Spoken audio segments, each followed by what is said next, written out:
नमस्कार। आज हम बात करने वाले हैं एक ऐसे बाहुबली के बारे में जो कि उत्तर प्रदेश की राजनीति से अभी तक बने हुए हैं। जी हाँ, 21 साल यानी 5 बार मऊ से इलेक्शन जीतने के बाद 12 से 13 साल से वो जेल में बंद है, लेकिन उसके बाद भी अपनी राजनीति में पकड़ उनकी बहुत ही मजबूती से बनी हुई है। और आज के समय में उनके ऊपर जो भी यूपी पुलिस का जो दबदबा है, शिकंजा है, वो बहुत ही तेज़ी से कसता हुआ जा रहा है। जी हाँ, हम बात करने वाले मुख्तार अंसारी के बारे में, जिन्हें बाहुबली के नाम से जाना जाता है। तो इसमें मैं आपको बताऊंगा कि कैसे मुख्तार अंसारी ने अपना पूरा करियर स्टार्ट किया, कैसे एक बाहुबली से उन्होंने नेता तक का सफ़र किया और आखिर क्यों अब उत्तर प्रदेश की जो पुलिस है वो उन पे शिकंजा कसने के लिए पीछे पड़ी हुई है। तो सबसे पहले मैं आपको बता दूं कि मुख्तार अंसारी का जन्म होता है 30 जून 1963 को।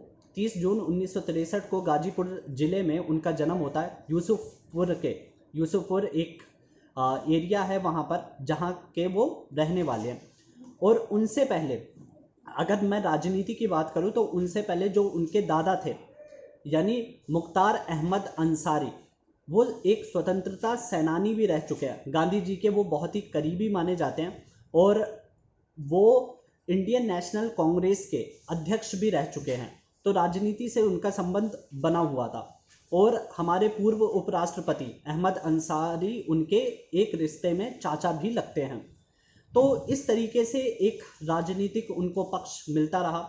उसके बाद में मुख्तार अंसारी ने जो मेन राजनीति चालू की, वो चालू की थी 1995 में। 1995 में बीएचयू यानी बनारस हिंदू यूनिवर्सिटी से उन्होंने इलेक्शन लड़ा। वहाँ से उनकी एंट्री होती है राजनीति में। 1996 में वो बहुजन समाज पार्टी यानी जिसकी जो लीडर है मायावती हैं, उनसे उनको टिकट मिली, उस पार्टी से उनको टिकट मिली और उस पार्टी से उन्होंने उस टिकट को जीत लिया। और एक साइड बाय साइड अपनी भी पार्टी बनाई, क्वामी पार्टी। ठीक है, क्वामी जो दल था, जो क्वामी दल बना के उन्होंने अपनी पार्टी भी एक बनाए रखी। तो वहाँ से भी वोट यानी हिंदू मुस्लिम एकता के नाम पे वहाँ से भी वोट, और दूसरी तरफ बहुजन समाज पार्टी जिसका एक यूपी में दबदबा बना रखा था, वहाँ से उनको वोट मिलते गए।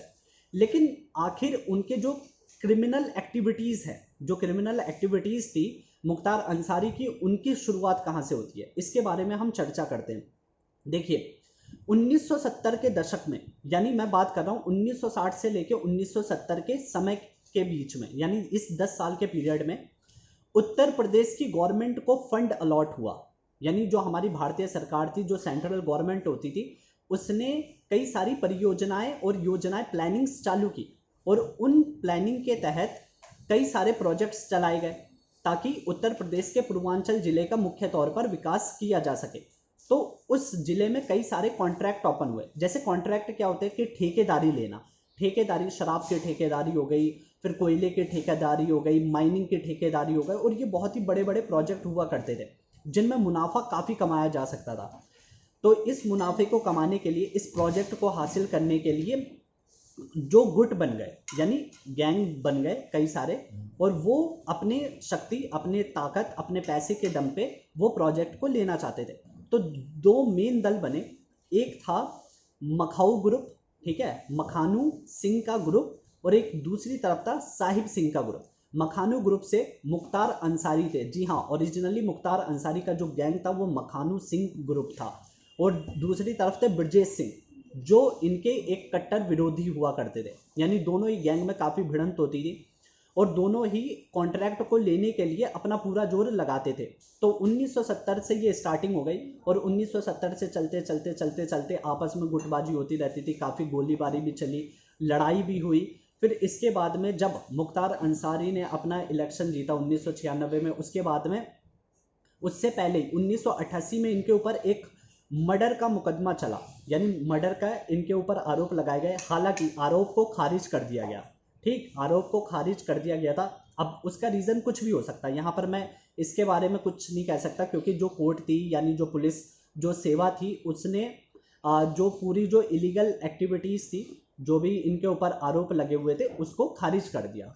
तो उसके बाद में होता क्या है, जब इलेक्शन लड़े उसके बाद में जब खारिज कर दिया, इसके बाद में आगे चल के 2005 के अंदर कृष्णानंद राय जो कि बीजेपी के एक एमएलए थे, उन्होंने मुख्तार अंसारी के भाई के खिलाफ इलेक्शन लड़ा और उनको हरा भी दिया। उस समय मुख्तार अंसारी जेल में थे और जेल के अंदर से ये कहा जाता है मतलब इट इज नॉट प्रूवन कि पूरी तरीके से प्रूफ तो नहीं हो पाया था, लेकिन ये कहा जाता है कि वहां पर फिर कृष्णानंद जो राय थे उनका मर्डर करवाया गया और 6 लोगों ने मतलब 6 राइफल से AK-47 गन से गोलीबारी की गई और आप अंदाजा नहीं लगा सकते हैं कि लगभग 400 गोली चलाई गई थी। जी हाँ, 400 गोली चलाई गई थी और 6-7 लोग उसमें मरे थे और 6-7 लोगों की बॉडी में से कम 67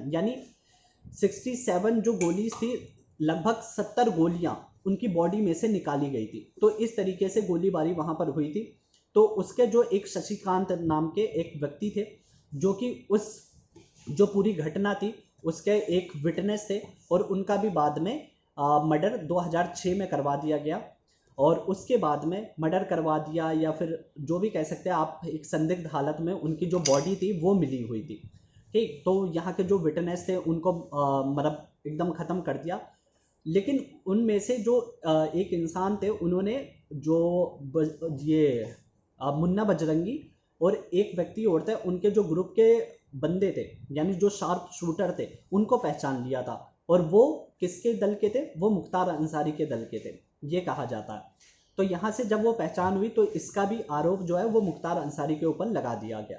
फिर ऐसे धीरे धीरे करते हुए कई सारे केसेस मतलब एलिगेशंस इनके ऊपर लगते गए, मुख्तार अंसारी के ऊपर लगते गए और 12 साल से लगातार ये जेल में ही है, 12 साल से लगातार जेल में ही है, लेकिन राजनीति में अपनी पकड़ बनाए हुए है।